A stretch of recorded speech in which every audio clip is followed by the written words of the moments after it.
Hi everybody, thank you for joining Living Divinity. I'm here to do another general reading for the collective.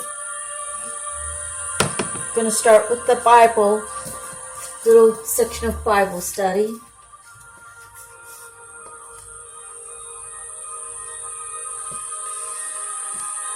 So in my Bible I have a section that has certain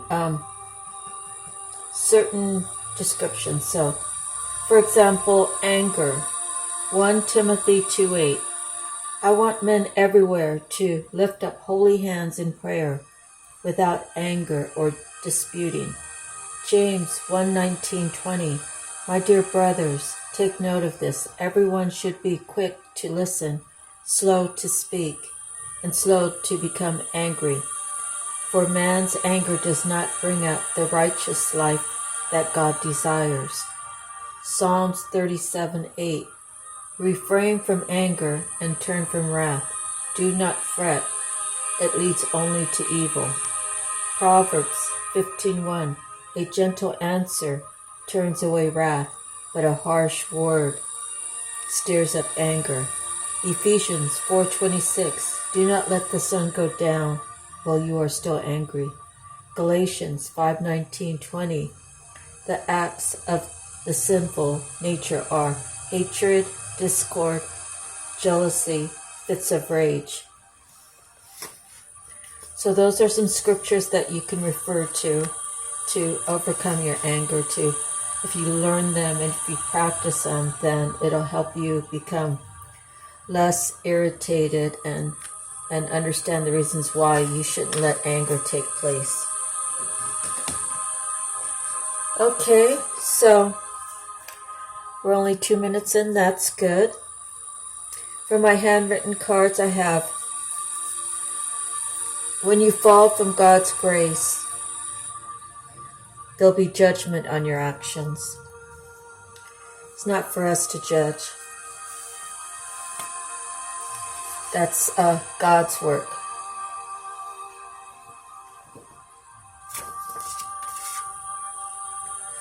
The back of the card says, make it all add up. So many times you get wrapped up in what people say to you and it just doesn't add up.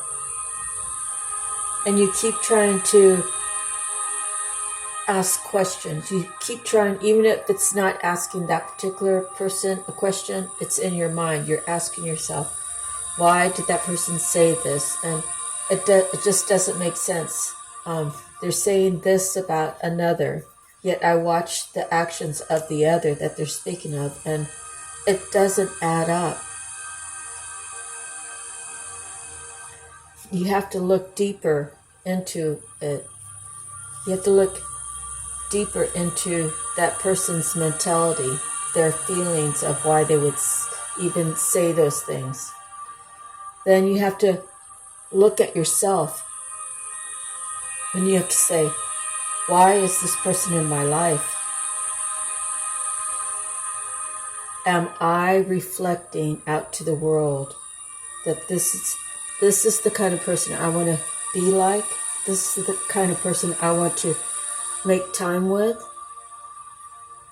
The kind of person that I want to become? And then you still are trying to make it all add up. Properly process what needs to be done and the finished products. So you might be in a manufacturing position. It might be your own job. It might be what you're doing, entrepreneurship. It could be, say you're a clay molder and you got some stuff on the wheel that has to go into the kiln, and then you have things that have to come out and have to be painted and so forth and glazed and the whole ordeal. And then you have to find places for your product to go to. So the process is the process, and everything in life is a process. Some comes fast and some comes slow, and if you're used to going all the time, then it's hard to go slow. If you're used to going slow all the time, it's hard to go fast. I've always been one to go too fast. And I'm hoping one day to find my happy medium. Going slow is really, really, really slow for me. But I have to adjust and I have to learn that that is the process of what I'm going through. It's not going to happen overnight. Nothing happens overnight. Well, miracles do. God sees everything. Expose those that have negative intentions. They are masters at cloaking. So, it's just my opinion, but if you felt like you have fallen from grace, if you felt like you got caught up into this circle jerk, this doesn't add up group, this,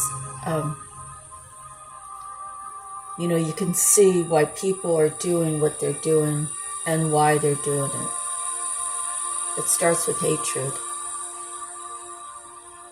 If one person talks a lot, those are usually the ones that are insecure.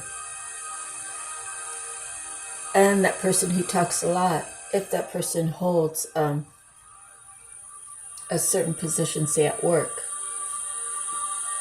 then the group has to fall in place, right? Otherwise, they are going to be the one that's going to be picked on.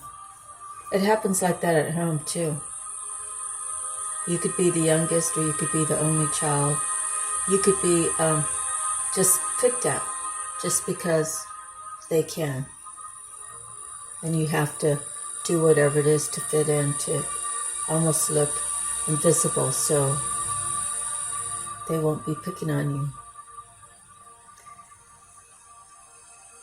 It takes a lot to learn to articulate, to learn how to stand up for yourself, to learn how to not, you want to tell God, I'm going to prove myself today. I'm going to be there like, what was that story about David and Goliath and how he was protected from God. He was protected by God from the lion eating him.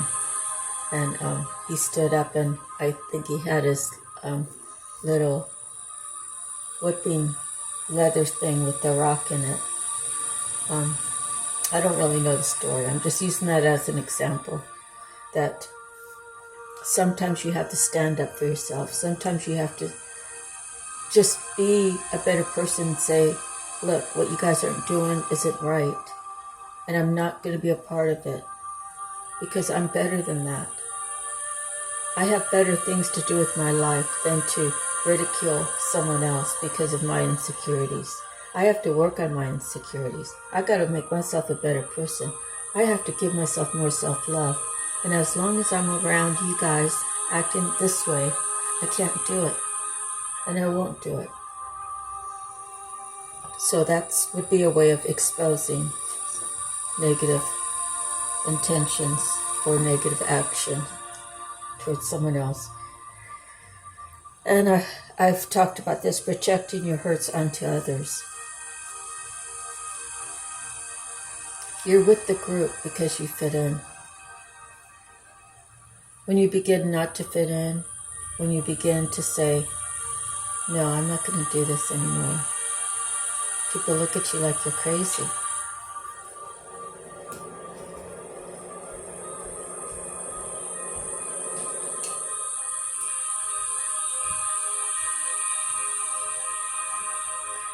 When I was 17, I went into the United States Navy.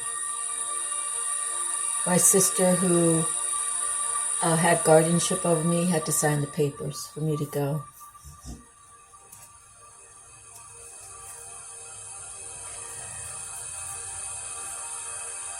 I turned 18 my last week of boot camp. After boot camp, when I went to my command, off-duty hours were spent drinking, shooting pool, and drinking and dancing.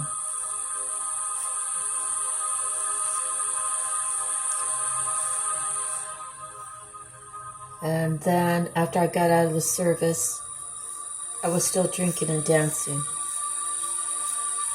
but I was doing drugs. And drugs are bad. They make you feel good, but they are bad for your body. They're bad for your financial stability. They're bad for your relationship if you're married, because you're not of sound mind, and you can be pulled into things that you don't really want to be pulled into, or your spouse can do that. And when I turned 27, I said no more. I said I had 10 years of partying. I had a lot of fun doing it. It's just time for me to say no more. So I'm blessed to have the strength to just walk away from that, just like that. But the group that I was in, they were all nice people, good people, but they were all trapped around that line on the mirror.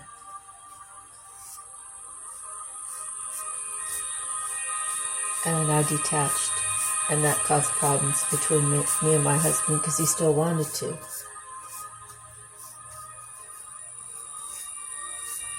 And in any event, we are around a group of people that are put in front of our lives to see that we need to make a change. And I was the first one to change up. Healing your pains. You can't. I couldn't anyways. I really couldn't heal my pains from my marriage, being in my marriage, because I never felt like he was really there for me, like I was for him. I think where I failed was I expected him to be for me like I was for him. And I should have figured that out before I said I do. And had I known, I could have just moved on. But life's full of lessons, right? After you move on, for me, I was able to heal. I was able to start again. I was able to love again. The next card I have is energetically connected. We are all energetically connected. I'm energetically connected to my dog. My dog Tambo, he knows his name. He knows when I'm talking about him. He knows when I say we're going to go get some jerky. He knows when we're riding down the road that once we get out of town, he knows the doggy park's there. Because it's where I live, there's a few parks here, a few small parks, but the doggy park, he knows. And he knows the distance. So he already knows that when we go out of town, let's say like a mile out of town, our town's a mile long. When we go past that distance, he knows the next town is where the doggy park is. And he knows that when I go shopping, I'm going to get him jerky. And if I don't get him jerky, when I come out of the store and I say, Tombo, I didn't have the money to get the jerky. He looks so sad because he was expecting it. He's expecting it because I always try to provide it for him. And, I got to love him up. I got to let him know I still love him. I just didn't have the money at that moment to buy the jerky that he wanted. I had to take care of other bills. We're energetically connected far, far away.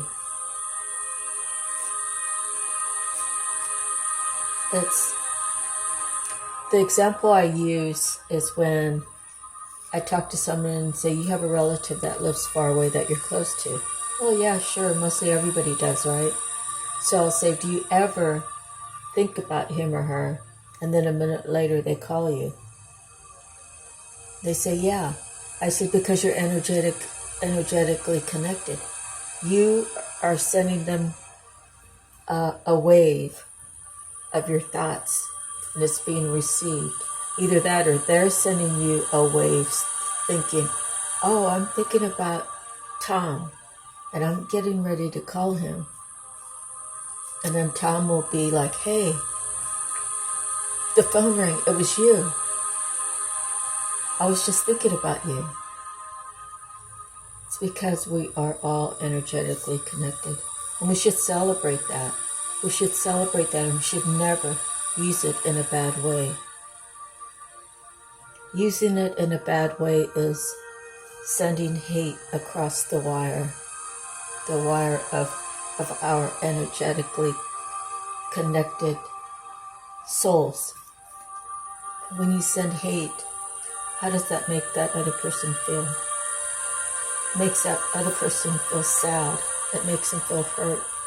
It makes them feel whatever it is that you're sending to them.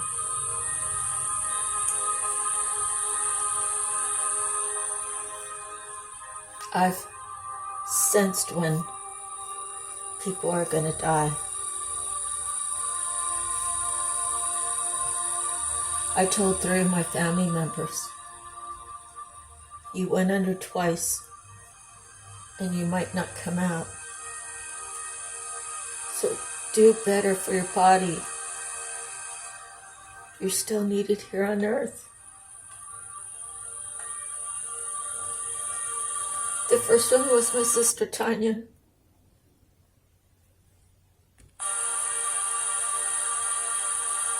That was 20-something years ago.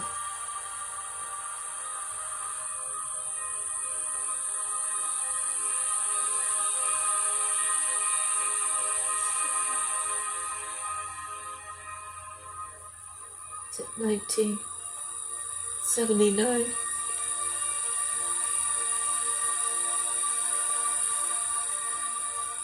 The next one was my brother Randy. He had similar medical problems to my sister Tanya, although there was a few decades in between their deaths and they're only a few years apart. I told my brother the same thing. As I said, I told Tanya, you went under twice. You better do better. Take care of yourself. Start eating better. Be more healthy. I told him she went under twice, and I told her, do better because you might not come out if you go under again. And I told my brother Randy, I said, I'm telling you the same thing. My brother Randy was in his mid-60s, I think. Maybe early 60s. My sister Tanya was only 29 years old. Then my cousin Darla. I came back from Hawaii and she was in the hospital. I was blessed to visit her several times. I saw the doctors in action. I saw her son trying to appease her by buying her foods that she didn't need to have. She needed to eat more healthy. I told her the same thing. You went under twice. You go under again, you might not come out. The last time I saw her feet were purple. Her legs were swollen. And I told her, I said, I don't want this to be the last time I see you alive.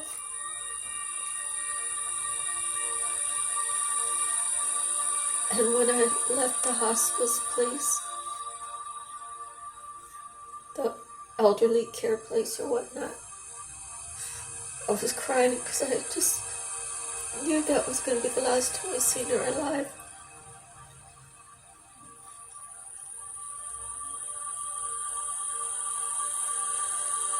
So one of my journey things is looking into natural ways of fixing yourself, natural ways of improving your life.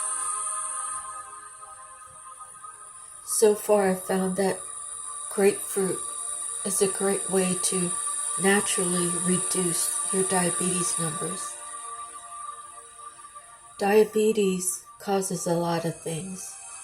The medicine that they give you causes like 8 different things. So if your doctor prescribes you 8 things, I'm saying worst case scenario, right? If everything that a side effect is, the doctor prescribes you medicine, then for one medicine, diabetes medicine, you have to take several more. Let's just put it that way, several more. One of the ones I noticed on there was constipation. Okay, if you eat a grapefruit a day, I promise you, you will not be constipated. I promise you that it will help lower your sugar numbers. Although it is sugar, it's a big piece of fruit that not only makes you feel full, it has good vitamins in it for your immune system. It makes you feel full. It'll help you lose weight because it's like eating a watermelon. You know, it's taking space in your stomach, so you could actually maybe bypass lunch or eat a lighter lunch in lieu of a full-blown lunch. You know, in other words, soup and sandwiches, you could cut that in half and eat a grapefruit. And then, or you can eat your lunch, and then midday you could have a grapefruit. When dinner time comes, you'll eat less than what you normally would eat if you didn't have that grapefruit in your system before you had your dinner. So I'm trying to research all these things about diabetes. Now, if you take constipation medicine, you have to look at what are the side effects of that constipation medicine, right? And it goes on, and it keeps adding more reasons to give you more medicine. And what happens is the pharmaceutical company that issues you your medicine, they're not your doctors. They know what the medicine is, and they know how to prescribe it, but it's the doctor's orders. So the doctor is a qualified physician, but he is not a qualified pharmacist. So the best case scenario would be that they required all physicians to carry the license of a pharmacist. So they can be fully responsible for giving the right medicines for the right diagnosis, and the combination is not going to kill you. But I promise you that the combination will kill you. I've heard a case of someone doing just that. They had all these different medicines. Then this person thought she was going crazy. This person started seeing things, started hallucinating. It was all the combination of all the medicines that, I don't know how many, 1 or 2, maybe 3 doctors prescribed. They're not cross-referencing. There's not anything in the system to cross-reference all these medicines, and there's no red light. There's no red light saying alarm, alarm, alarm, to say you're mixing the wrong medicines or anything like that. And the last thing is, I want to tell you about this, is the medicine that I take for diabetes over a period of time will damage my kidney.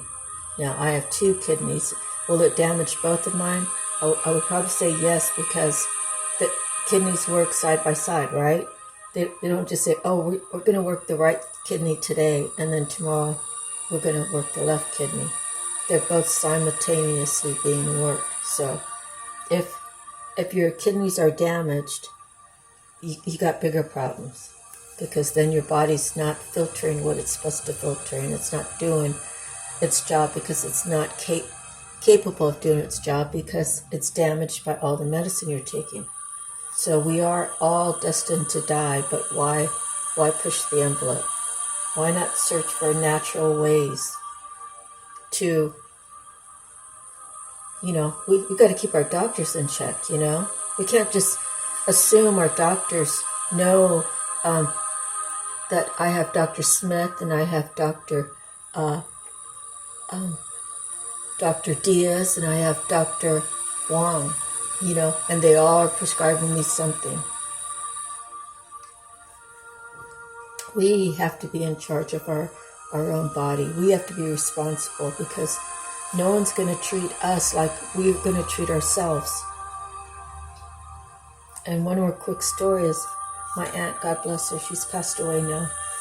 My Auntie Donna, she was in a home, and she was like in a rehab home in Santa Barbara, which is about an hour away. And she was there, and her son told me the story. My cousin Mark, he said, my mom, she wouldn't get up and she wouldn't walk. They wanted her to get up and walk. She refused to. And he said it was during COVID, and she was getting bed sores and stuff. And so he said, I asked the nurse, if that was your mom, what would you do? The nurse said, I would make her walk. Okay, well, you can't force a patient to do something that they don't want to do, I suppose. So they allowed him to go there. Visiting was all shut down because of COVID, but they allowed him to go. And he went and told her, Mom, you can stay here if you want. But if you want to get out of here, you got to walk from here to there. And she's like, no, I don't want to stay here. Then he said, you got to get up and walk. And she walked the way he told her to walk. And I guess she had to do that for maybe a few days, maybe a week, and then she was able to get released back home. So you see, even the nurses, they have the biggest heart, and they're really the most stern, but they're not stern enough as a child would be to get their parent to go do something, So that's our whole hospital thing is really jacked up. It's a crying shame, actually. And I'm not going to say the whole healthcare is bad, but we need to keep them in check. Okay. The next card I have is celebration. You really have many reasons to celebrate our life. Not only as we've wrapped around the sun one more time, but daily, We celebrate that your wife is still with you after 50 years. And your wife celebrates after 50 years, her husband's still with her. We celebrate. Holding hands is so healing. Holding hands is the touch, right? The touch is everything. You can tell someone you love them. And it could be from a distance. It would be like me calling my daughter up and saying, hey, I love you.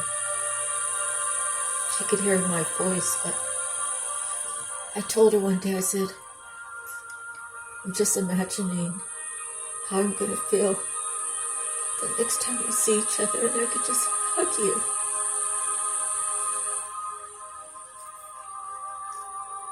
And so she's just as emotional about me as I am about her. So for the time being, we're both just really trying to go through our days until that day comes. And I'm in the process of trying to relocate.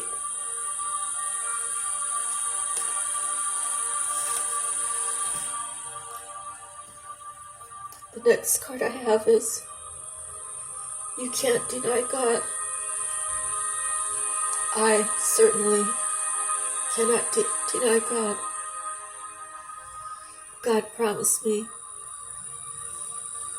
that if I took this last leap of faith, that He would return to me everything that I lost and more. One of my wishes was to get reconnected with my daughter. She had to be ready for me energetically, and I had to be ready for her. And that has happened. There's still more work for me to do. There's still more challenges for me to do. But I know that I could never deny God, that He has proven His love to me. He has been for me with my life, my whole time.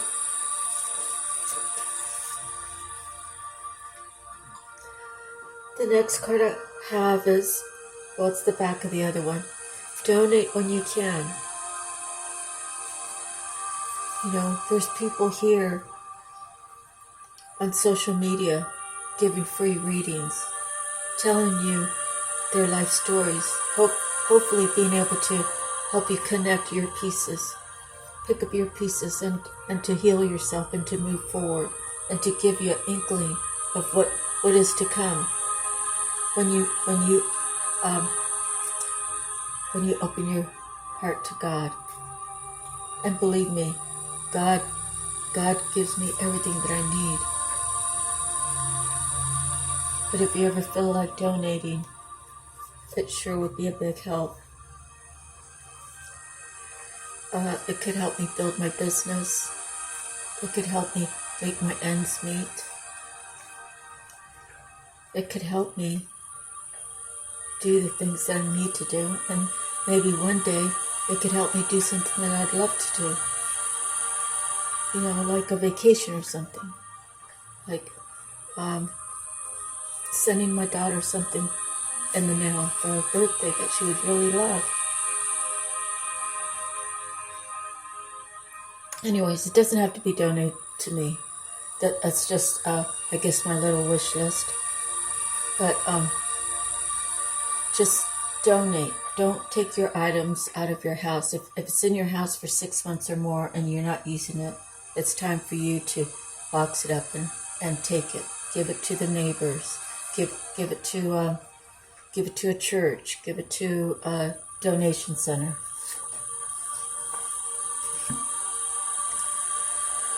The last card is strategize by studying, researching, implementing your best you.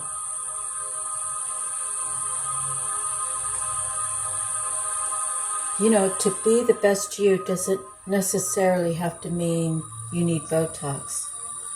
It doesn't necessarily mean you need a BBL. It doesn't mean you need a breast implant or body sculpturing. I suppose if that's what you think you need to be your best you, then I say go for it. For me, being the best me is being able to articulate love every day. Articulate everything that is good for love. What's good for love? Equal give and take.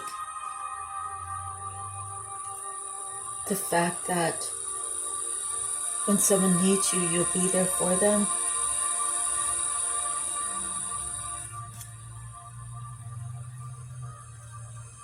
just that you spend time, even hand-holding. I hold my own hand sometimes because it actually feels good.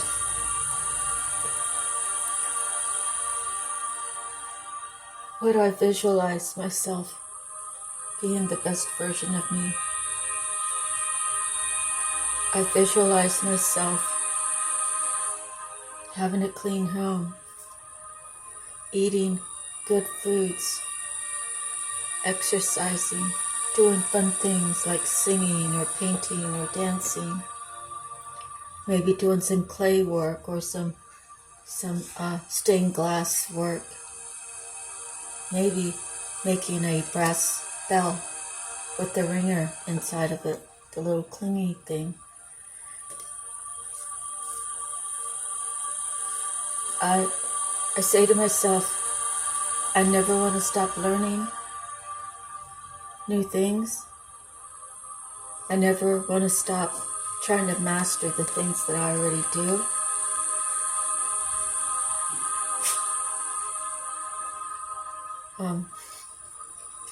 I find that, watching TV isn't really that important. The soap operas, the series.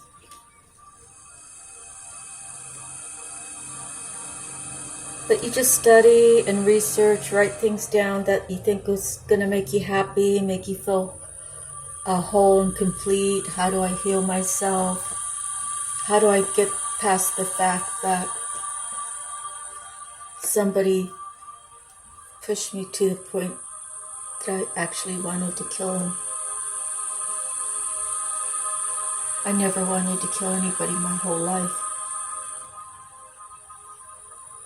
Everybody has their breaking point. Thank God, God was with me that day. And the back of this card says, here comes a fork in the road.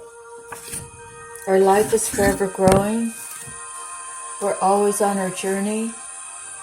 We have to look at the fork in the road. Sometimes there's 3 little prongy things in the road. Which road do I take? I got to learn to choose wisely. I have to learn to be patient about my decision-making process.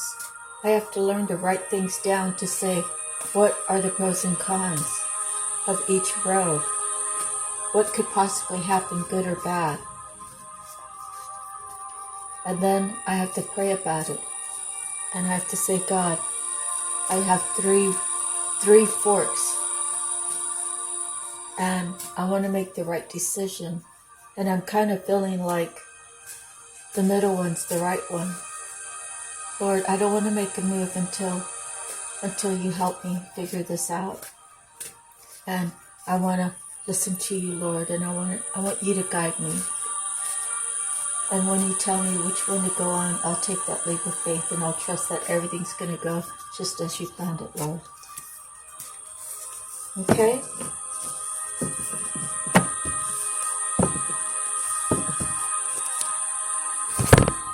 Okay, we're 38 minutes in. I'm going to save all those for the other, but right now I'm going to go right to the reading.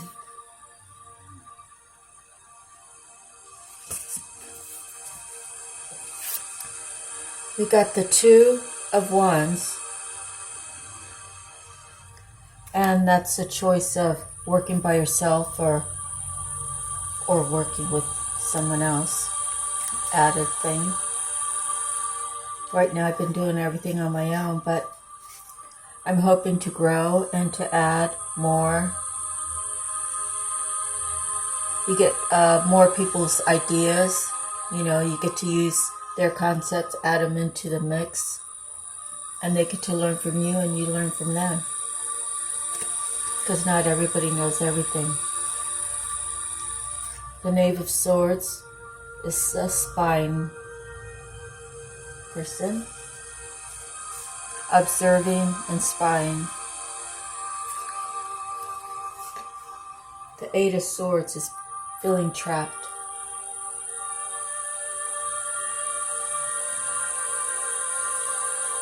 It's a mindset of feeling stuck, like you can't get out.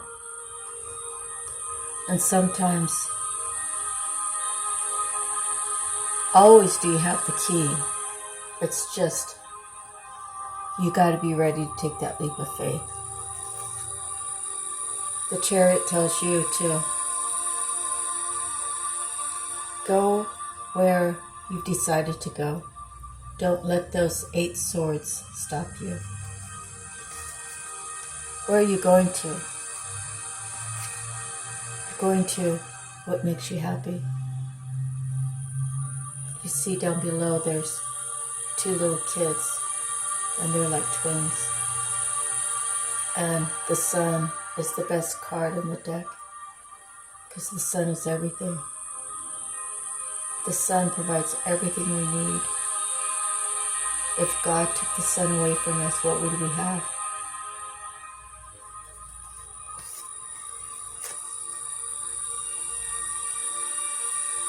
And the Fool, knowing that, taking the leap of faith will get you out of this stagnant period you're in. This could be you. The energy of the card is a queen, very charismatic, very intelligent, very passionate. But it doesn't have to be a woman, because we all carry both energies within us.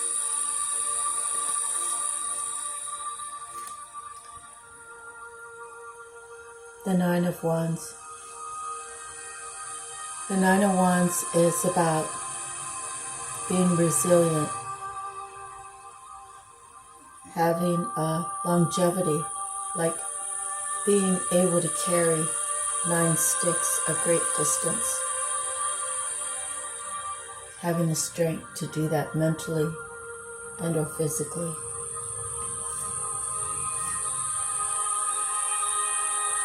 The 6 of Cups. It's about nostalgia. It's about someone from your past. Maybe someone you never closed the door on.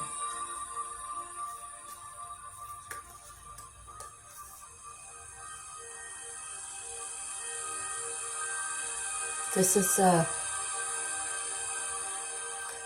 inheritance. This is God's promise. He may have sent you signs, messages that He has an inheritance for you. But you can't keep doing what you're doing. You have to get on the other side of the fence to receive it. You have to choose God. And leaving the rest behind, it's not really leaving behind. Of course, you're moving forward by yourself, but the people you leave behind, they can change. They can change out, and they could re-enter your life. They can make their lives better, just like you're trying to make your life better. But if you decide to stay with them, they're anchoring you. If you decide to take them with you, they're anchoring you. So you have to let them go with love. My first husband, I just told him, I said, I don't hate you. I just don't want to be with you. There's nothing left here for me and you. My second husband, I said, I leave you out of love. Basically, don't you realize that I wanted to kill you, and that's hate. I never hated anybody before. I never wanted to hurt anybody before. And I don't want you to go with that feeling that I hate you. or that I wish you dead. I want you to go with the feeling that our time is up. I wish you well. I wish you the best that you can have in your future.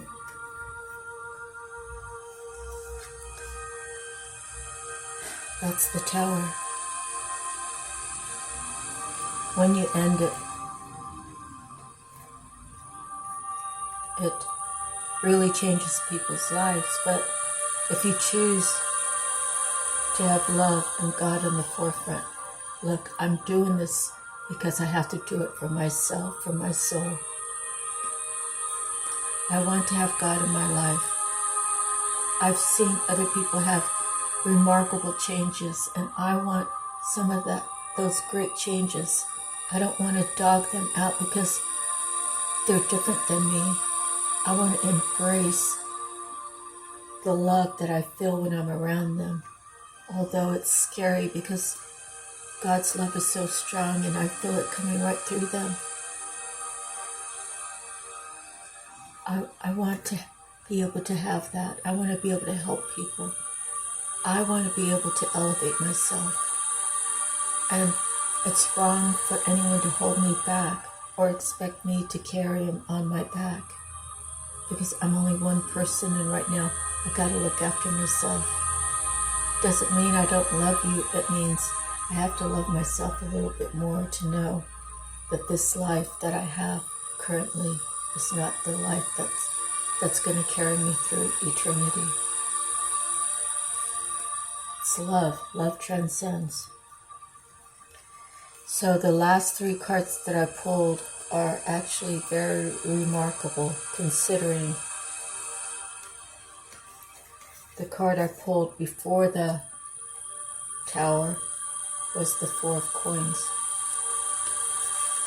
The last 3 cards I pulled, the 4 of Swords, putting to rest anything that holds you back, putting to rest anything that's got you stuck up in your head, putting to rest anything negative from entering your life.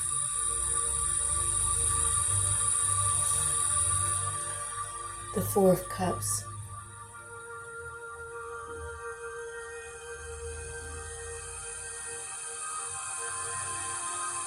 I don't want to push that 4th cup away anymore. I don't want to live in regret, wondering what could have been if I would have just taken that leap of faith for that sunshine.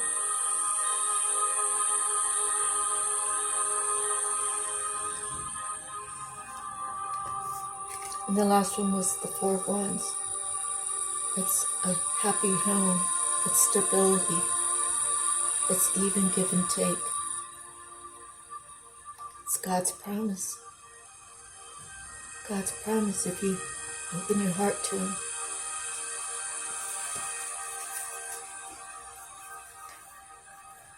Well, that's the end of our reading, people. Thank you so much for joining me. I hope you enjoyed my reading. If you would like to support my channel, I surely would greatly appreciate it. You can like, you can share it, and you can subscribe to the channel so the whole algorithm of my station will become stronger and I can build off that. As well as you will receive notifications every time I post. And of course, donations are always greatly appreciated